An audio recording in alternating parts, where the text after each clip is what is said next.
Structure de la Terre définie grâce aux ondes sismiques. Alors, ça peut être visionné par les premières S pour bien apprendre votre cours. Par les TS, c'est pas inutile, ça fait des révisions avant d'aborder le thème 1B. Donc, on utilise en sismologie du vocabulaire que vous devez connaître. Donc, qu'est-ce que c'est qu'un séisme?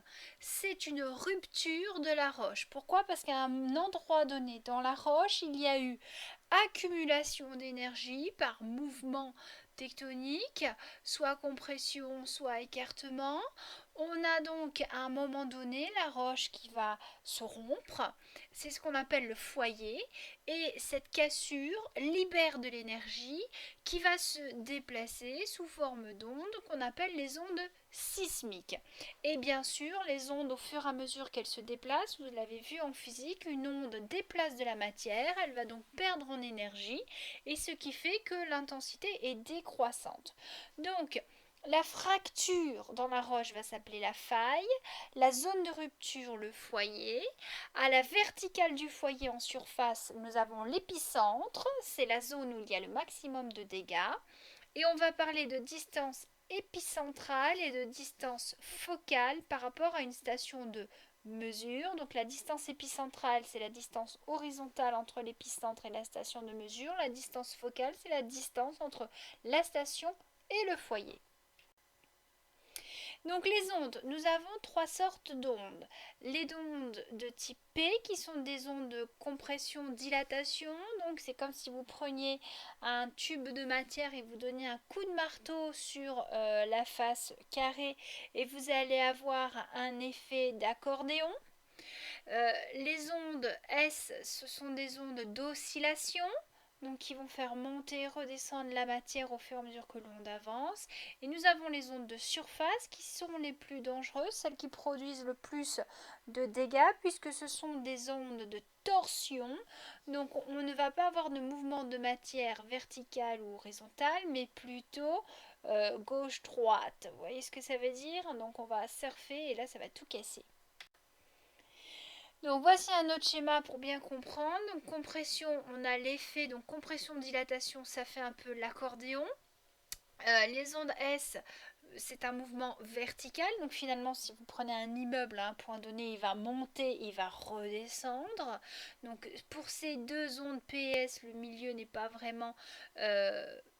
celle-ci va être un peu perturbée ici. Qu'est-ce que je raconte? Dans les ondes P, on va avoir beaucoup de fractures. Les ondes S, ça va beaucoup bouger, mais un peu moins dangereux. Enfin, tout dépend des constructions qu'on a au-dessus.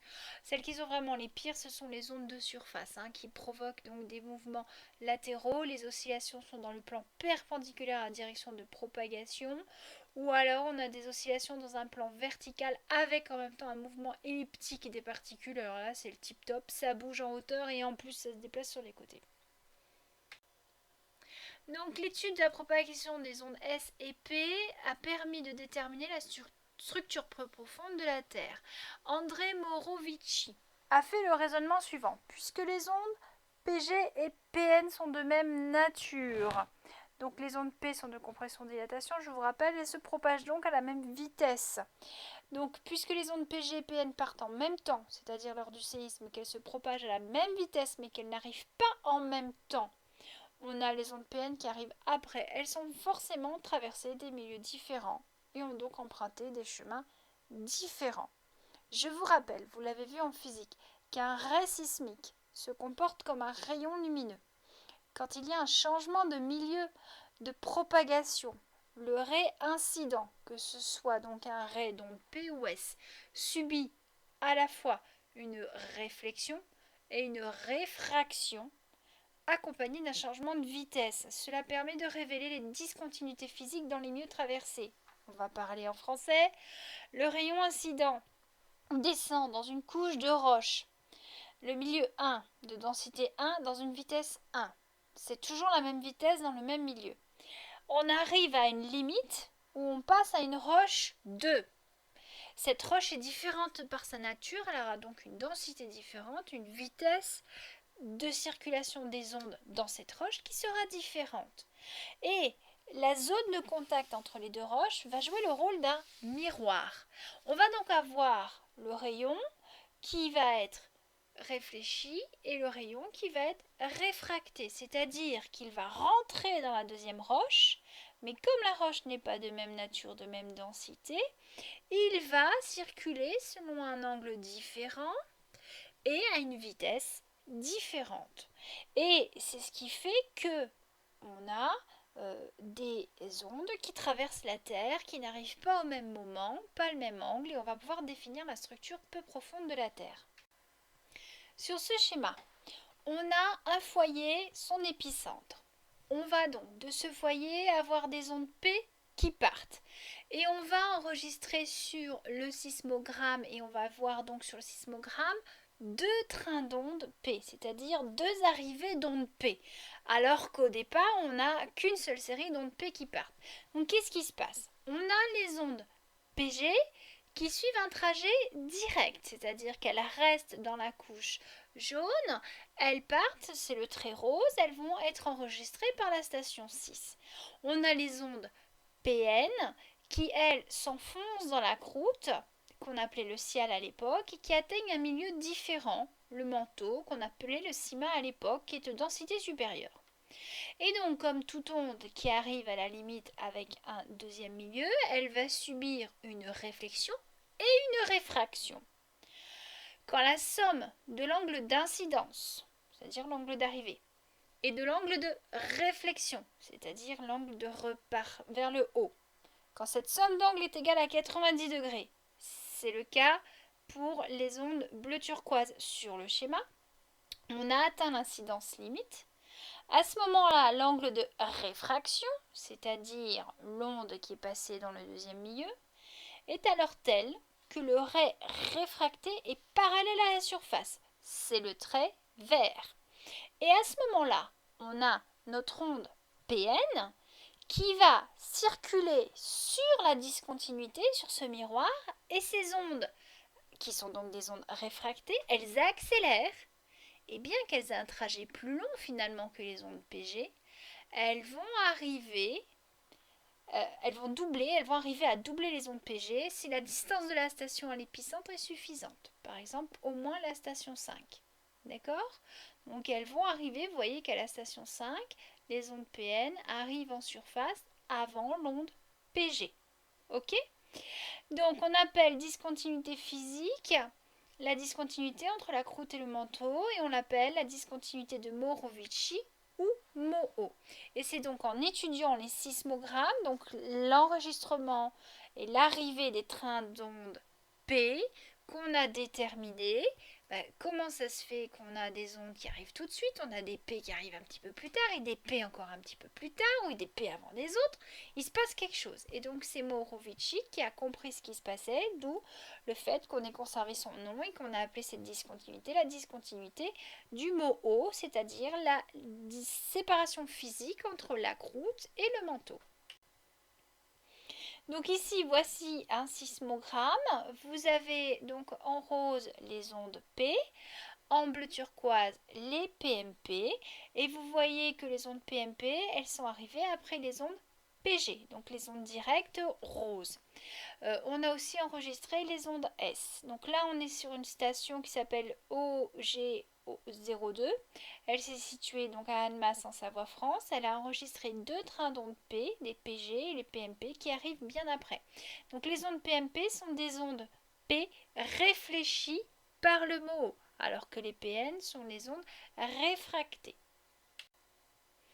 Si maintenant on s'intéresse à la propagation des ondes S et P pour la structure profonde de la Terre, on s'aperçoit, grâce à l'enregistrement de toutes les stations sismiques de la planète, que quand on a un séisme à un endroit donné, on a toujours, de l'autre côté de la planète, une zone d'ombre, c'est-à-dire une zone dans laquelle on n'enregistre aucune arrivée d'ondes, ni P ni S, en provenance du séisme.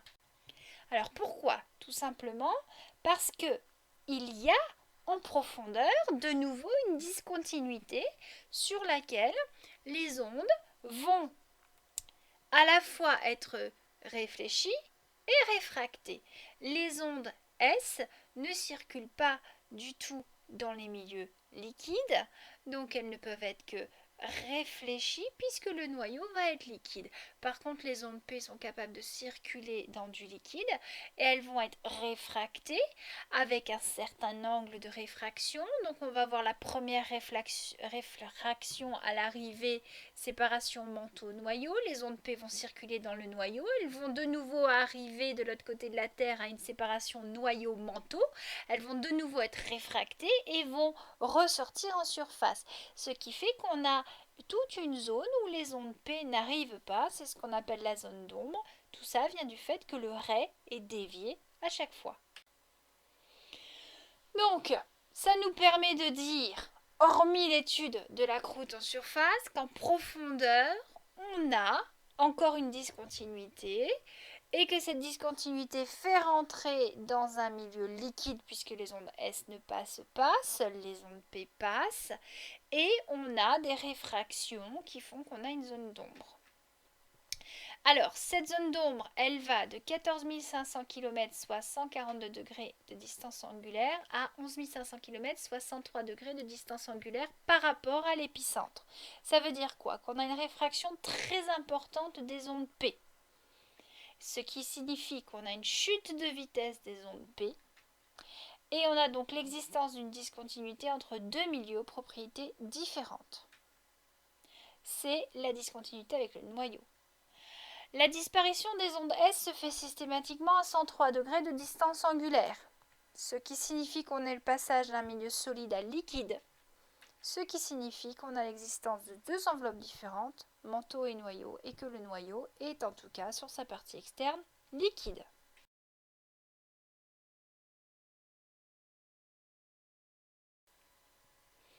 Donc si on prend le profil des vitesses des ondes P et S en fonction de la profondeur, vous avez donc sur l'axe des abscisses la profondeur, à gauche 0, à droite on va jusqu'à la profondeur maxi du centre de la Terre. On a les vitesses en ordonnée, donc on n'a pas mis les valeurs chiffrées, là c'est pas bien grave. Ce qui nous intéresse c'est le profil des courbes. Donc vous voyez que les ondes P, progressivement la vitesse augmente, puis chute d'un coup vers les 2900 km. Ça réaugmente tout doucement, puis ça réaugmente vers les 5200 km de profondeur. Pour les ondes S, elles disparaissent à 2900 km et elles réapparaissent à la même profondeur où les ondes P réaccélèrent vers les 5200. Ce qui veut dire qu'entre 2900 et 5200, si les ondes S ne circulent pas, c'est que c'est liquide. Et on peut donc à ce moment-là commencer à structurer l'intérieur de la Terre. Ça veut dire donc que de 0 à 2900, on a un état solide, puis on a du liquide, puis on a du solide. Si on redresse tout ça, on va pouvoir faire le parallèle avec les différentes couches de la Terre. Donc là, j'ai redressé, j'ai mis mon niveau 0 en haut, mon centre de la Terre en bas. J'ai donc de la surface une énorme couche solide jusqu'à 2900 km de profondeur. Mon trait rouge est une première grosse discontinuité. Puis j'arrive dans du liquide. Deuxième grosse discontinuité en rouge. Je reviens dans du solide. Voici donc le parallèle entre l'étude des vitesses des ondes P et la structure de la Terre. Donc de la surface jusqu'à la discontinuité dite de Gutenberg, parce que c'est lui qui l'a découverte, on est dans du solide. En dessous de la discontinuité de Gutenberg, on est dans du liquide, c'est le noyau externe. Et ensuite, nous avons à la discontinuité de Lehmann, qui se trouve vers les 5200 km de profondeur, donc du nom de son découvreur. Et là, nous sommes dans le noyau interne qui est solide, c'est la graine. On va s'intéresser maintenant plus en détail à la surface de la Terre grâce aux ondes. Donc, les trois discontinuités à retenir: Moho, Gutenberg et Lehmann. Donc pour l'étude de la lithosphère et de la sténosphère, puisque finalement, depuis tout à l'heure, je vous parle de croûte, après je vous parle de manteau, je vous parle de noyau externe et de graines. Alors c'est quoi cette lithosphère et cette asténosphère? On va travailler sur cette partie-là du graphique, puisque vous voyez qu'on a pas mal de variations de la vitesse des ondes. Si on regarde le graphique de gauche de la densité, on s'aperçoit que plus on s'enfonce en profondeur, plus la densité augmente jusqu'à avoir une densité maximale au niveau de la graine. Donc les variations de propagation, de vitesse de propagation des ondes, on s'aperçoit que de 0 à 100 km, la vitesse va être d'abord stable, puis elle va augmenter, puis elle va chuter, puis elle va réaugmenter tout doucement. Donc on s'intéresse à cette partie-là, à la séparation entre la fameuse lithosphère et la sténosphère. Donc qu'est-ce qui se passe? Sous les océans, de 0 à 7 km de profondeur, la vitesse est constante, environ 3,4 mètres par seconde, km par seconde. Puis, la vitesse augmente brutalement jusqu'à 4,7. Ce qui veut dire qu'on change de roche, on est dans une roche dans laquelle les ondes vont beaucoup plus vite. Il faut savoir que plus la roche est dure, plus les ondes circulent facilement. Plus la roche est ductile et molle, plus les ondes ont du mal à circuler. Pourquoi? Parce que comme la roche se déforme du fait qu'elle soit ductile ou liquide, quand l'onde va passer, l'onde va entraîner avec elle la matière, elle va la soulever, la redescendre, exactement comme la houle dans la mer. Quand l'onde arrive, la mer monte et puis redescend. Et donc tout ça, ça demande de l'énergie. Donc l'onde, elle va s'affaiblir. Alors que si on a des matériaux résistants et solides, l'onde ne va faire que traverser la matière sans la déplacer. Et donc du coup, elle peut aller très vite. Et ce qui veut dire que là, on monte jusqu'à 4,7 quand on est à 7 km de profondeur, donc 4,7 km par seconde. Et puis ensuite, la vitesse reste constante, donc à 7 km, on atteint les 4,7 km secondes.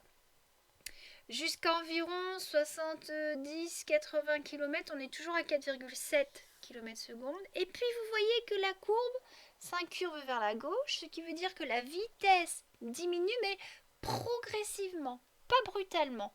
On est dans la zone qu'on appelle la LVZ, Low Velocity Zone, donc une zone de vitesse légère. Velocity, vitesse légère. Donc on va redescendre la vitesse, mais cette vitesse ne chute pas brutalement, ce qui veut dire qu'on ne change pas de roche, mais on est dans une roche de plus en plus molle. On est dans la sténosphère. Donc en fait, notre manteau, tout en haut, il est rigide, et plus en bas, vers 90 km de profondeur, il est un peu plus mou. Donc, on définit en surface une partie rigide qu'on appelle la lithosphère. Lithos veut dire pierre. Et dessous, asténosphère, une partie ductile. Sous les continents, ça va être la même chose, sauf que la croûte est plus épaisse. C'est-à-dire qu'on a des ondes qui démarrent à 3,4. Alors, la croûte continentale est constituée d'une multitude de roches, donc on va avoir une légère augmentation de la vitesse en profondeur. Arrivé vers les 50 km de profondeur, brutalement la vitesse monte jusqu'à 4,6 et vous voyez qu'elle reste à la vitesse de 4,6 jusqu'à environ 130-140 km de profondeur. Et là, on a la vitesse qui rediminue progressivement, donc ce qui signifie qu'on reste encore dans la même roche. Par contre, cette roche est de plus en plus molle puisqu'elle oblige les ondes à ralentir. On est donc dans un milieu ductile, on est dans la sténosphère. Donc on va retrouver la même structure, mais pas avec les mêmes épaisseurs. Donc voici interpréter les schémas au complet. Donc on a de 0 à 650-700 km finalement deux parties. D'abord la lithosphère constituée de la croûte et du manteau supérieur, c'est la lithosphère. Et dessous on a la sténosphère jusqu'à 700 km. Donc faites attention. Le mot eau est une discontinuité physique entre deux roches de même nature. Par contre, la limite asténosphère-mésosphère est une discontinuité due à une différence de comportement de la roche. C'est-à-dire que dans l'asténosphère, vous voyez que vitesse avait diminué, ça veut dire que la roche était molle, alors que dans la mésosphère, vous voyez que la vitesse a réaugmenté. Ça veut dire que dans la mésosphère, on est dans de la roche plus dure. Donc, notre manteau inférieur est rigide. La discontinuité de Gutenberg est une discontinuité physique, puisque nous avons une brutale diminution des ondes P. Donc, les ondes P diminuent brutalement en vitesse, ce qui signifie qu'on change radicalement de roche. On tombe dans une roche qui ralentit les ondes, donc forcément une roche plus liquide, c'est le noyau externe. Et à la discontinuité de Lehmann, nous sommes de nouveau dans une discontinuité physique. On change de roche et comme les ondes P accélèrent brutalement à la même profondeur, on est donc dans une roche rigide, c'est la graine. Et en fait, le noyau étant constitué de fer et de nickel, le noyau externe c'est du fer et du nickel liquide, et la graine c'est du fer et du nickel solide. Alors, ce fameux schéma de la structure de la Terre, sur laquelle vous avez mis plein de mots, les croûtes, la lithosphère, la sténosphère, le manteau, souvent vous vous demandez mais c'est quoi la différence, qu'est-ce que ça signifie? On a une nomenclature en fonction du comportement de la densité des roches. C'est la nomenclature qui est sur la gauche du schéma. Donc, en fonction du comportement, on va distinguer une couche qu'on appelle la lithosphère. Donc, c'est la partie de la sphère terrestre qui est lithos, dure comme de la pierre, jusqu'à environ 150 km. Donc, cette partie est rigide. Attention, elle est constituée de deux éléments. Dessous, nous avons une couche moins rigide jusqu'à 700 km qu'on appelle la sténosphère. Et dessous, nous avons une couche rigide qu'on appelle la mésosphère. Et dessous, nous avons une couche qu'on appelle la baryosphère qui elle-même est constituée d'une partie liquide et d'une partie dure. Nous avons une deuxième nomenclature qui se fait en fonction de la nature des roches. On va donc parler de croûte continentale, constituée essentiellement de granit et de gneiss, c'est la croûte océanique, de basalte et de gabbro. Dessous, nous avons une couche qui s'appelle le manteau, qui elle va être constituée principalement de péridotite. Et ce manteau, donc c'est tout ce qui est en vert, il va être divisé, lui, en trois parties de comportements différents, rigide, moins rigide, rigide. Et sous le manteau, nous avons le noyau externe et le noyau interne. Donc si on fait un bilan, un schéma bilan,